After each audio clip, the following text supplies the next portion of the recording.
বাংলায় SIR guideline চূড়ান্ত। বিএলওদের জন্য 16 দফা গাইডলাইন রয়েছে কমিশনের।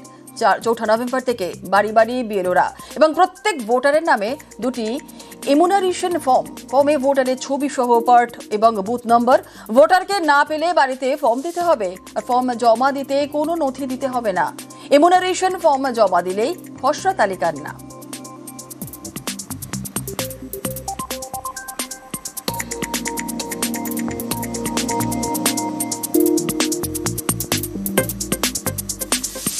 Bangla SIR form exclusive. কেমন হবে এসআইআর এর ইমিউনাইজেশন ফর্ম?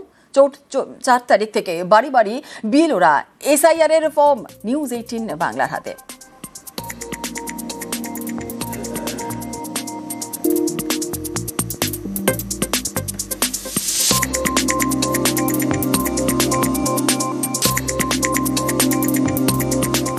এসআইআর আবহে বিএলওদের হুঁশিয়ারি, কমিশনের নিয়োগপত্র না নিলে সাসপেন্ডের নির্দেশ।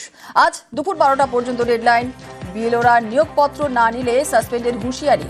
জেলা শাসক এবং ইআরওদের নির্দেশ কমিশনের।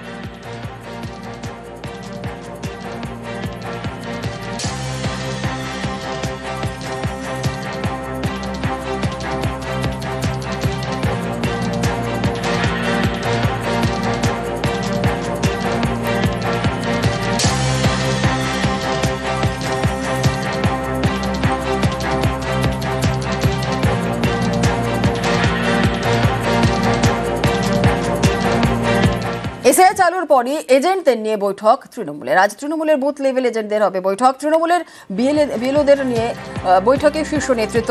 আজ বিকেল 5টায় এজেন্ট বৈঠকে তৃণমূল।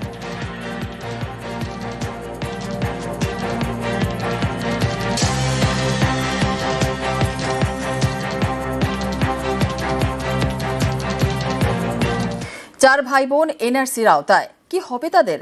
সুইসাইড নোটে নাকি এমনই লিখে গিয়েছেন নাগরপাড়ার প্রদীপ কর। প্রতিবেশীদের দাবি, এসআইআর ঘোষণার পর এনআরসি নিয়ে তার আতঙ্কে আরও বেড়ে গিয়েছিল।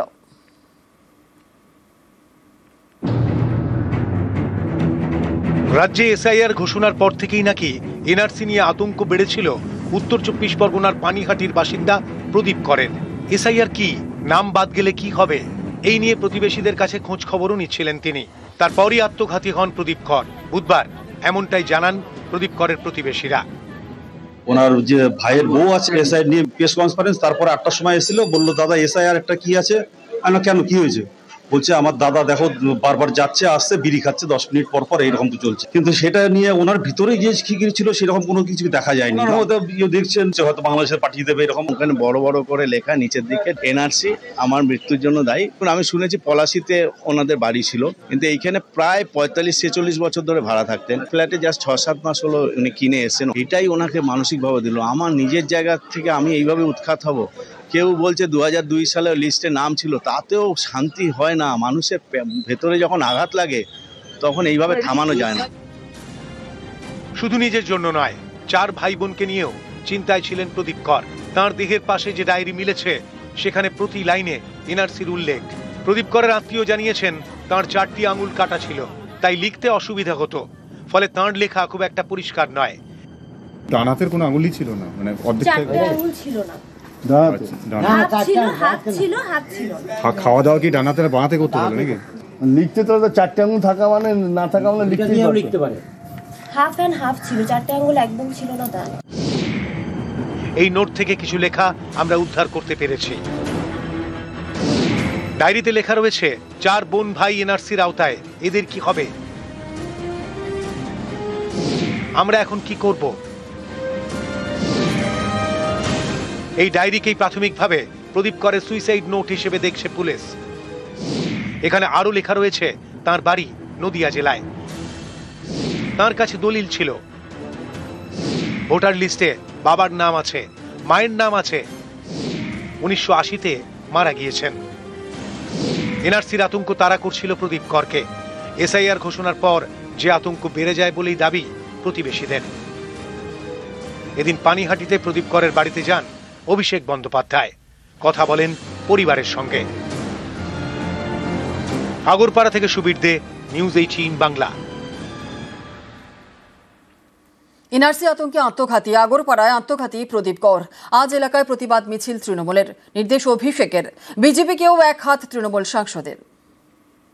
যারা নিজেদেরকে হিন্দু ধর্ম এবং সনাতনী হিন্দুদের রক্ষাকর্তা, বিধাতা, ধারক, বাহক বলে দাবি করে, একটা লোক এসে পরিবারটার খোঁজ নিয়েছে? এরা ঠিক করবে কে বাংলাদেশ থেকে এসছে কে পাকিস্তান থেকে এসছে। আমি আপনাদের সকলকে আশ্বস্ত করে দিয়ে যাচ্ছি, এর বদলা তৃণমূল কংগ্রেস নিয়ে ছাড়বে। সারা বাংলার একটাই এখন স্বর, জাস্টিস ফর প্রদীপ কর। এবং যাদের জন্য তিনি আত্মঘাতী হয়েছেন তাদেরকে জেলে আগামী দিন তৃণমূল কংগ্রেস পাঠাবে। তার জন্য যত লড়াই লড়তে হোক আমরা লড়বো। তৃণমূল কংগ্রেস মিছিল করবে এই পানিহাটি, জাস্টিস ফর প্রদীপ কর, এই স্লোগানকে সামনে রেখে কালকে মিছিল হবে। পাল্টা ৪ নভেম্বর মিছিল শুভেন্দুর, তৃণমূলকে মিছিল আটকানোর চ্যালেঞ্জ। আগামী ৪ তারিখে পানিহাটিতে আমি হাঁটবো, একটা কয়লা চোর আজকে ওখানে অনেক বড় বড় কথা বলে গেছে।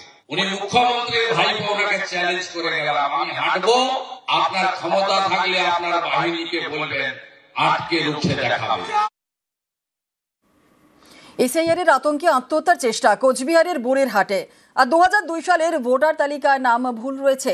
এসআইআর ঘোষণার পর তাই আতঙ্কে বিষ খান 60 বছরের খায়রুল শেখ। এ নিয়েই রাজনীতির হাওয়া গরম। এসআইআর ঘোষণার পর এনআরসি আতঙ্কে আত্মহত্যার অভিযোগ উঠেছে উত্তর 24 পরগনার আগরপাড়ায়। এবার এসআইআর এর আতঙ্কে আত্মহত্যার চেষ্টা কোচবিহারের বুড়িরহাটে। 60 বছরের খায়রুল শেখ, 2002 সালের ভোটার তালিকায় তার নাম রয়েছে খৈরু শেখ, নাম ভুল। তাহলে কি এসআইআর এ বাদ হয়ে যাবে নাম? এই আতঙ্কে বিষ খেয়ে আত্মহত্যার চেষ্টা খায়রুল শেখের।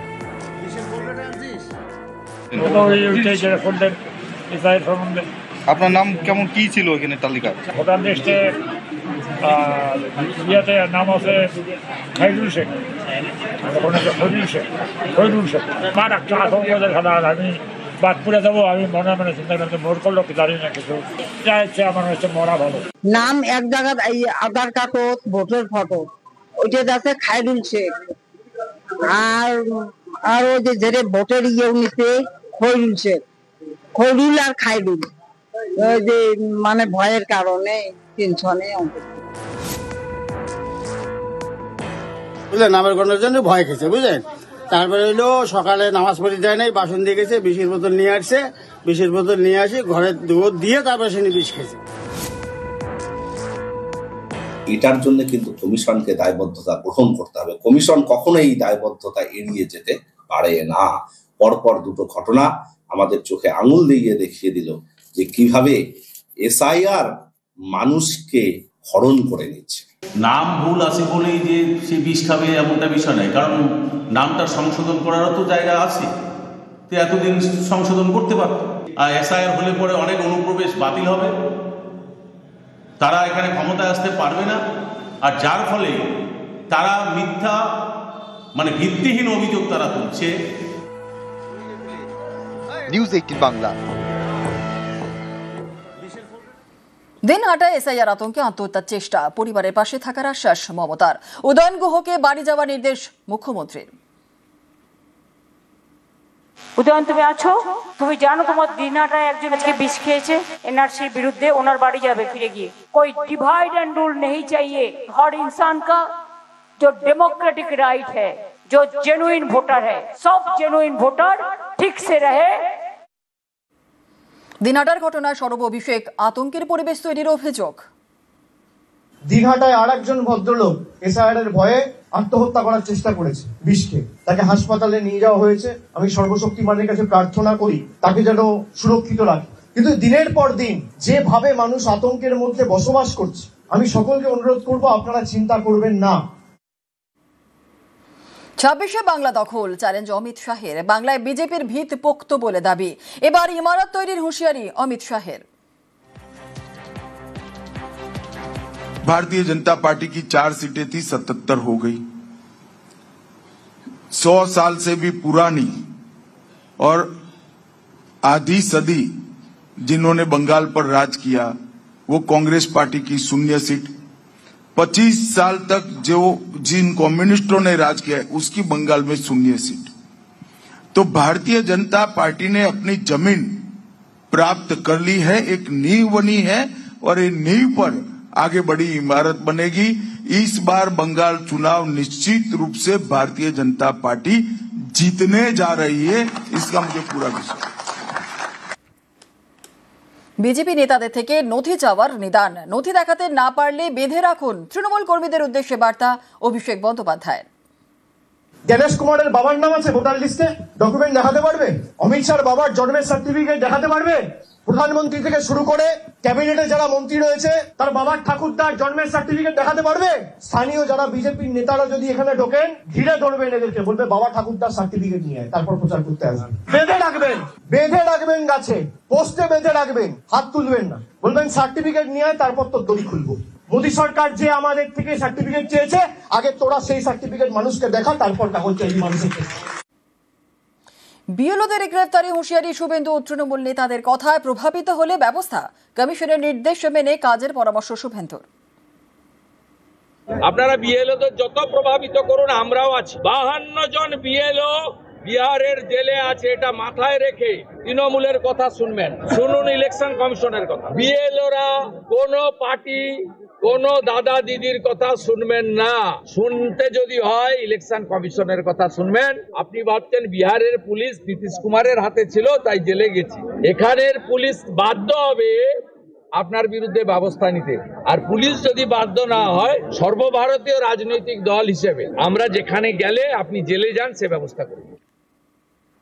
অভিষেকের নিশানায় জ্ঞানেশ কুমার, বিজেপির পছন্দের ভোটার বেছে দিচ্ছেন মুখ্য নির্বাচন কমিশনার। সিইওকে আক্রমণ তৃণমূল সাধারণ সম্পাদকের। এই ভদ্রলোককে পাঠানো হয়েছে জাতীয় নির্বাচন কমিশনে যাতে ভোটার আর ভোট দিতে না পারে। আগে মানুষ ভোট দিয়ে সরকার নির্বাচিত করত, এখন সরকার পছন্দের ভোটার বেছে নিচ্ছে। জ্ঞানেশ কুমারের মেয়ে ইন্ডিয়ান অ্যাডমিনিস্ট্রেটিভ সার্ভিসে চাকরি করে, এসআইআর ঘোষণা হওয়ার পরে তাকে নয়ডার জেলা শাসক করে দায়িত্বে বসানো হয়েছে। জ্ঞানেশ কুমার মানে জাতীয় নির্বাচন কমিশনের মুখ্য নির্বাচন কমিশনের আধিকারিক। তার যে জামাই মনীষ বানসাল, তাকে সাহারানপুরের ডিএম করে এসআইআর অ্যানাউন্স হওয়ার একদিন পরে দায়িত্ব দিয়ে পাঠানো হয়েছে। এটা কাকতালীয় না কোইন্সিডেন্স? হতাশা থেকেই আক্রমণের অভিযোগ তৃণমূল সাধারণ সম্পাদককে কটাক্ষ শুভেন্দু অধিকারীর। বুঝেছে যন্ত্রণায় আছে, রাতে ঘুমাতে পারছে না, ক্ষমতা হারানোর ভয়ে আছে, ভাইপো জেলে যাবে, সেই আতঙ্কে যন্ত্রণাতে এসব কথা বলছে। ঝাঁ চকচকে রাস্তা, কিন্তু বৃষ্টি হলেই মরণ ফাঁদ, ডাম্পার থেকে পড়ে মাটি আর সেই থেকেই কাদায় কাদা, গতি কমালেও উল্টে পড়ে বাইক। নিউ টাউনে একের পর এক দুর্ঘটনা।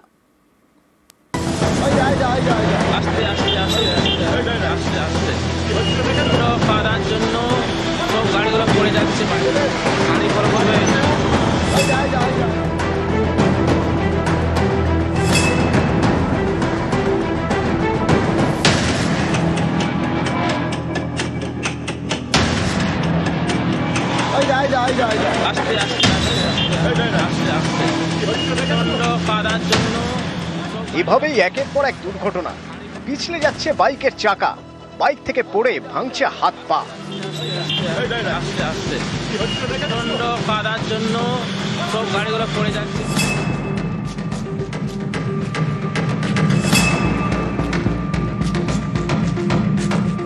নিউ টাউনের বিশ্ব বাংলা সরণি তথ্য প্রযুক্তি তালুকে পৌঁছানোর গুরুত্বপূর্ণ রাস্তা, ঝাঁ চকচকে বিরাট চওড়া রাস্তা, খানাখন্দ নেই বললেই চলে।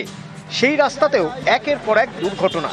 রাস্তার পাশে কাদায় পিছলে যাচ্ছে মোটর বাইকের চাকা, টাল সামলাতে না পেরে পড়ে যাচ্ছেন আরোহী, স্কিড করছে 4 চাকার গাড়িও, কাদায় ব্রেক ঠিকমতো কাজ করছে না, একটু এদিক ওদিক হলেই মারাত্মক বিপদ, একেবারে মরণ ফাঁদ। এই কাদা হয়েছে, শয়ে ডাম্পার যাচ্ছে, যার দরুন কাদা হয়ে গেছে, মাটি যাচ্ছে। পুলিশকে এটার বিষয়ে দেখার দরকার খুবই আর্জেন্টলি, নাহলে আমার সামনেই কিছুক্ষণ আগেই 2 জন পড়ে গেছে, লেগেছে, তো বাইক ড্যামেজ হয়েছে। বাঁকা বাঁধানো রাস্তায় কাদা আসছে কোথা থেকে? নিউ টাউন রাজারহাটে সারা বছরই কোনো না কোনো নির্মাণ কাজ চলছে, সেই কাজের জন্য মাটি আসছে ডাম্পার ভর্তি করে।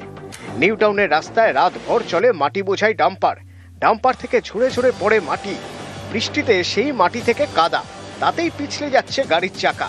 প্রায় প্রতিদিনই হচ্ছে দুর্ঘটনা।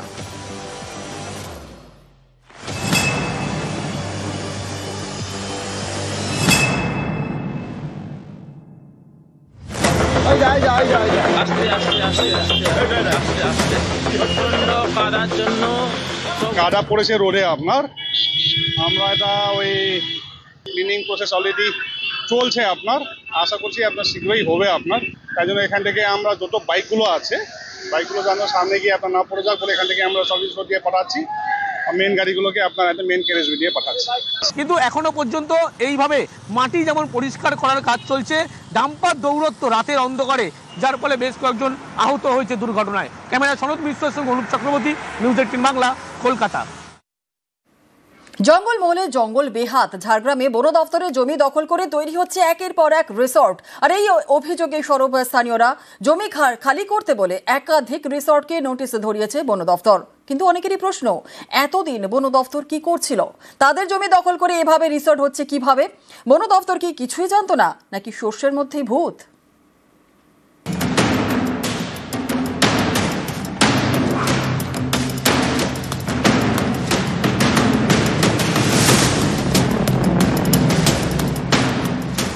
দেখুন কি অবস্থা, এটা বন দপ্তরের জমি। সরকারি এই জমিতে তৈরি হচ্ছে রিসর্ট। জঙ্গলের গাছ কেটে কংক্রিটের নির্মাণ। ঝাড়গ্রামের আমডিহা, গড়শালবনি, জিতুশোল বিস্তীর্ণ বনাঞ্চল। অভিযোগ, এইসব এলাকায় বন দপ্তরের জমি দখল হয়ে যাচ্ছে, দেদার কাটা হচ্ছে গাছ, তৈরি হচ্ছে একের পর এক রিসর্ট। এই অভিযোগে সরব স্থানীয়রা। এটা অ্যাকচুয়ালি ফরেস্ট ডিপার্টমেন্টের জায়গা, তো এরা কিভাবে রাতারাত কাগজপত্র বানিয়ে নিচ্ছে। এবার কলকাতার বাবুরা এসে কিভাবে জায়গাগুলো দখল করে নিচ্ছে। এবার পাটওয়ারি তাদের কাছ থেকে কিনে নিচ্ছে, কিনে নিয়ে তারা কাজ তাদের শুরু করে দিচ্ছে। এবার কি করে হচ্ছে এটা প্রশাসন মানে ওর সাথে জড়িত আছে।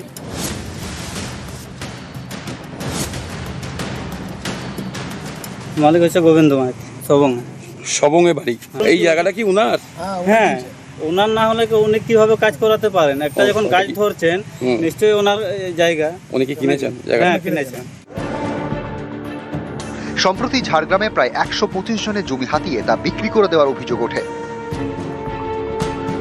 কয়েকদিন আগে আস্ত শালবন বিক্রির অভিযোগ ওঠে এই ঝাড়গ্রামেরই আমডিহায়, সেটাও ভুয়ো নথি তৈরি করে। এবার বন দপ্তরের জমি দখল করে একের পর এক রিসর্ট তৈরির অভিযোগ।